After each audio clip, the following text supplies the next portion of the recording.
l'UDPS consolidera le pouvoir jusqu'à la venue au plutôt des jeunes. Losako. Nzambe aleki bango nyonso na nguya na makasi. Losako prophète. Babomba kanzambe ya belikambo te. Ndase na baba mkabile. Kokona ni. Yo kana kwa ngai. Tabia sakani na bango kwa bambo. Kabunda éviter les dangers na FCC. Autant combat fayulu te olingi bayoka ndengene. Faut le bela fayulu.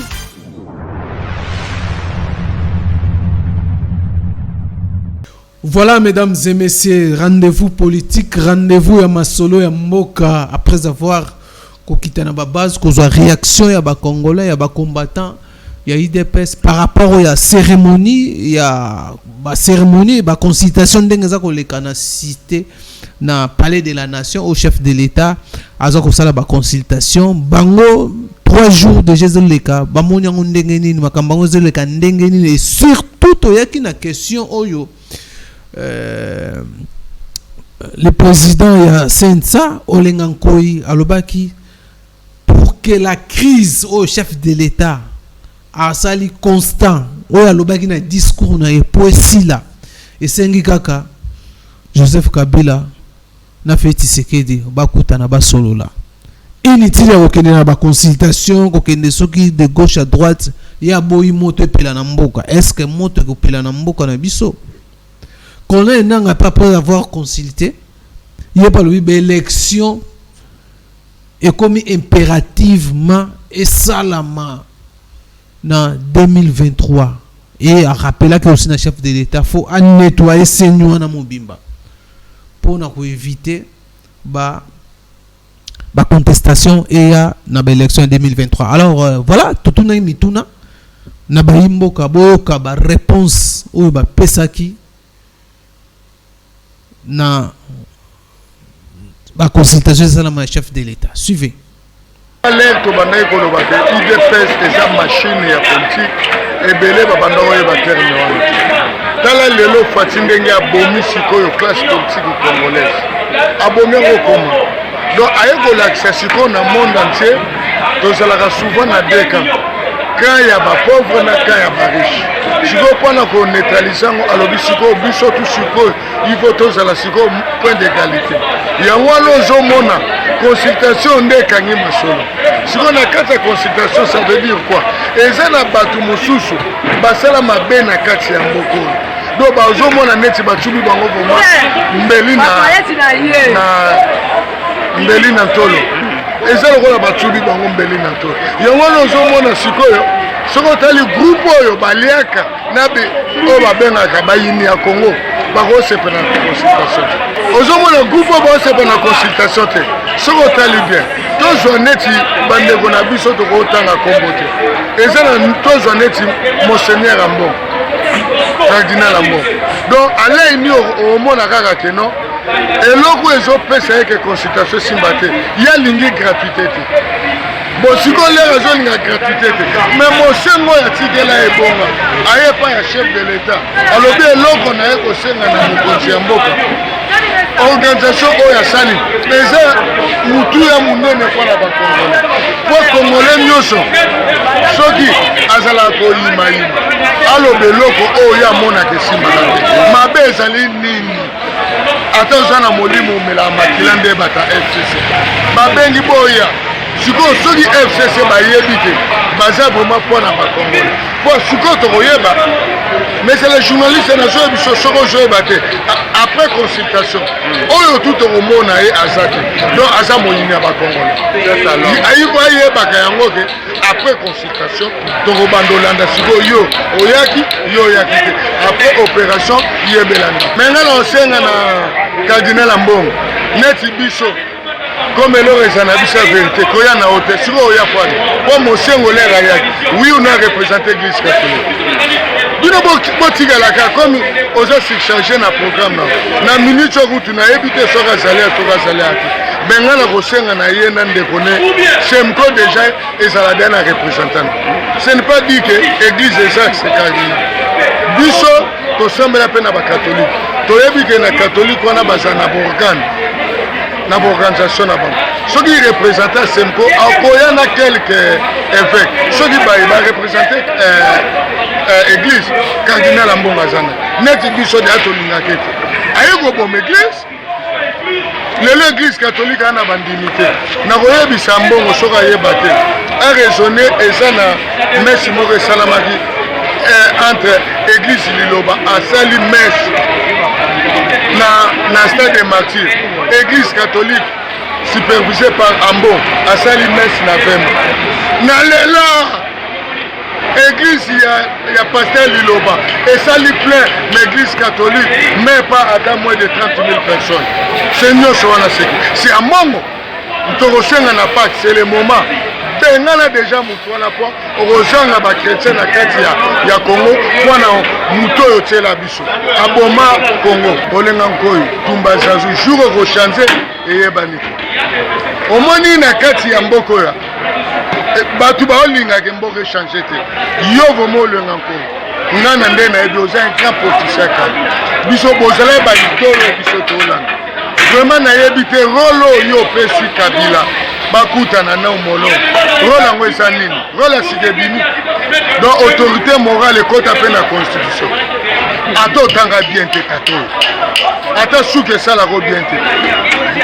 donc nayebi te raisonnement na yo aconsulté ndeko na ye José Kabila na qualité ya nani le chef de l'État qui est le garant ce n'est pas le chef de l'État sikoyo bakobenga assassin moyini ya Congo aya po asala production yo zwa 50 nana zwa 50 po olenga nkoyo otikala na sensa yo nano olenga nkoyo sikoyo yo moko moprovoke yo ndenge oza na sensa na organe ya sensa oyeba nombre bozala mamsusu oyeba te na biso bozala 25 otikala 9 kombo okopera na ya pepe ilukaluka mbongo elesi babimisaka chaque mois 3 millions yango wana babengi mpe na cour de cassation nayebi ke botikala 9 na 9 wana le 3 millions ozwaka ya 25 personnes wana ekendaka wapi yeba kaka ndeko awa ofongoli dossier eza pati mutabani yo mo ofongoli dossier mpona lokoso ya mbongo ozwi epai ya Kabila $120 000 sikoyo ozoya oloba les 2 personnes bakuta omoni mbongo oza mpe na kati en plus ela soki oyeba te 500 bis oyo yo olia oloba te nga mpe nazwi part nanga il faut justifie yango na bakongolo po eza mbongo ya yo na Kabila te eza mbongo nde ya bakongolo mpona corner nanga alobi 2 volets na premier volet nakorépondre ndeko nanga boye nalobi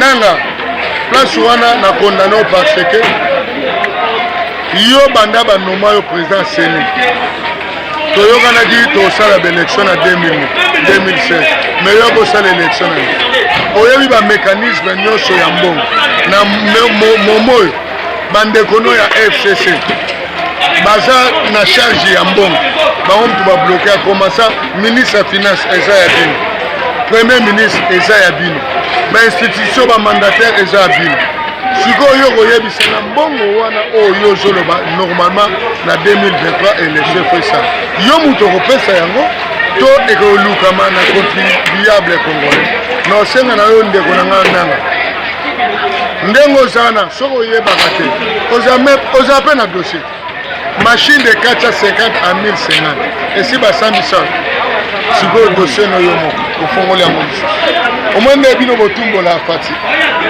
bakanisa mbala mosusu mais eloko kaka nasepeli moke na yo po olobi na chef de l'état po toza na kati ya politique olobi ke no chef de l'état soki olingi bamanevre nyonso ya mabe na seni esi il faut kobala ye tout le monde akomasa par yo ntina wise omoteke yo moko ndenge ofongoli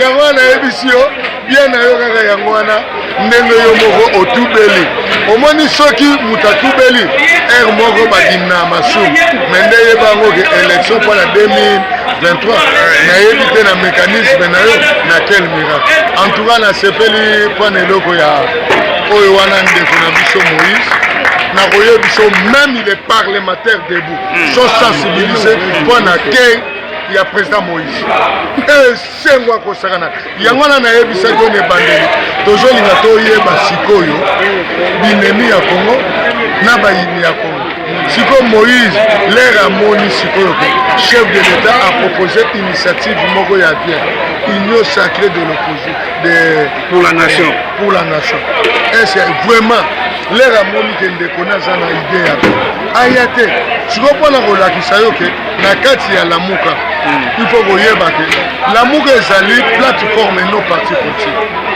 po bato mosusu bakoma kodiembela na kati ya lamuka ngai lamuka yango eloba nini sikoyo Moïse alobi ngai nazoya okutana na ndeko na nga Félix po tosolola masolo ya mboka lere azoya deya na consultation biso idp toza nsima ya président Moïse mpe tokoyamba ye tokolakisake na kati ya Congo soki oza nsima ya parti beton yebake akaino eza deja bina kule mpona ndeko wana papa ozala nona eside pardon s'il vous plaît tobengi yo te mpe tokotikalaka kobenga yo po lere tokobenga oyana na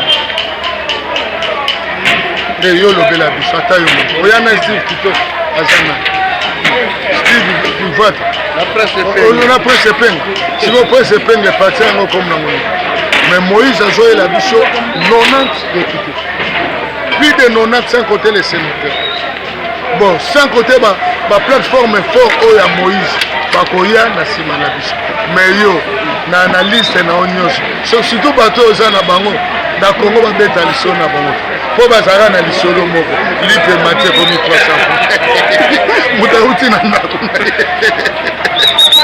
apasi yango wana pardon koyoka no pasi te okomi kozwa ti mbongo ya Kabila po pesaka babandi de kulu ekamusa ngai soi-disant le président élu yo ozokende kozwa babandi de voyou na bakilote mpona koloba kokende kuna te bongo na bengi yo zela tosala concertation na biso soki esili tozwa bamécanisme mais keba na maloba mosusu le concertation ezosila kobenga fati dictateur te conseil kana opesa okeita jana les grands Camerounais. La consultation est bien, c'est bien pour la prison à proposer, à consulter le peuple congolais pour avoir vie à la Congolais, nous sommes pour l'union sacrée de la nation.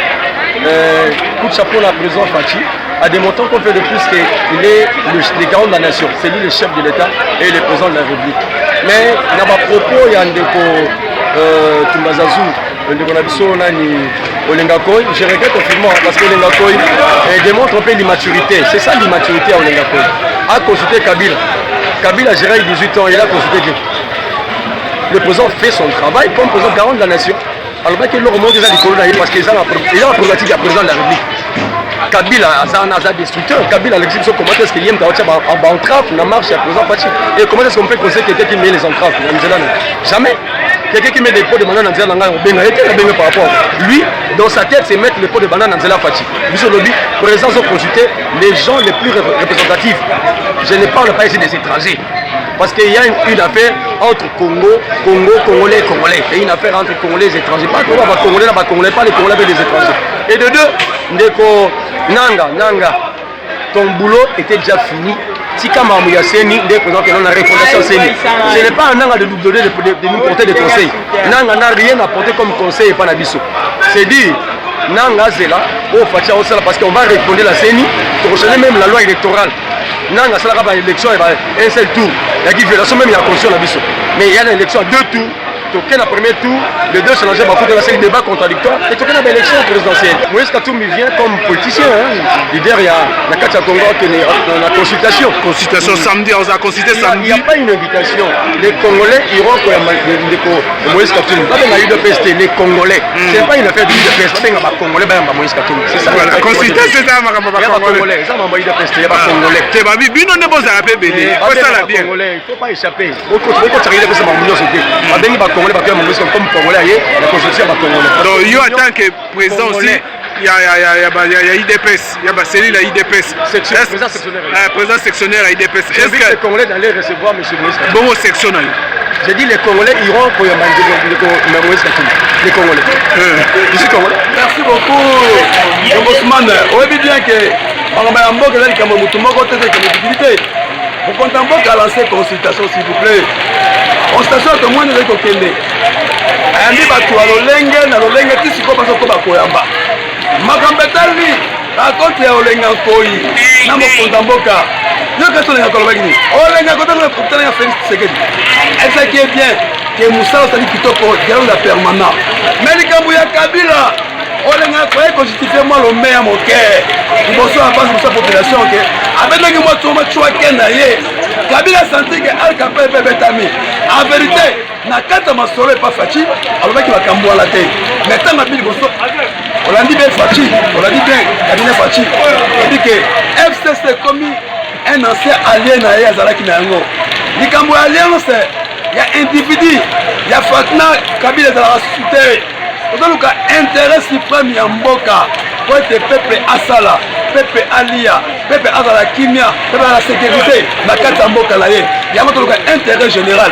likambo ya Kabila crise ezali te malikoyi biso aza sikoyo après député badépute abetelaki tolo on a dans la 200 quelques députés en réalité na kati ya masolo 5-6 députés aka mafuta bimi ndenge nini badepute nyonso oyo FCC bapesi Kabila mokongo bapréféré bien baluka intérêt général. C'est par rapport à ça d'être remercié chef de l'État na courage na bravoure na bopikiliki o azil biso ya kobengisa bana mboka moko na moko po ayoka likanisi na mboka na moko po ete mboka na biso tongwa mboka ekende liboso yango toyebisi bato nyonso oyo bakete ke insécurité ekozala kati ya mboka oyo tala zero ya monene yango yango ndeko Corneille Nangaa oui azala mbangu te manga yebisa ngai toke élection ya contexte ni oyo gouverneur osala bade ozomona bien ke erreur eza yango te yango moni président asali consultation générale mpo akosangisa bato nyonso tu baforme eloko moko bakama mboka mpo akoorganize oyo tobengaka baélection malamu mise en place ya sikaseni ezali te seni yango moko wana mbeko seni na basali yango te tokezango ndenge nini bandeko batika sentiment batika bondoki batika motema mabe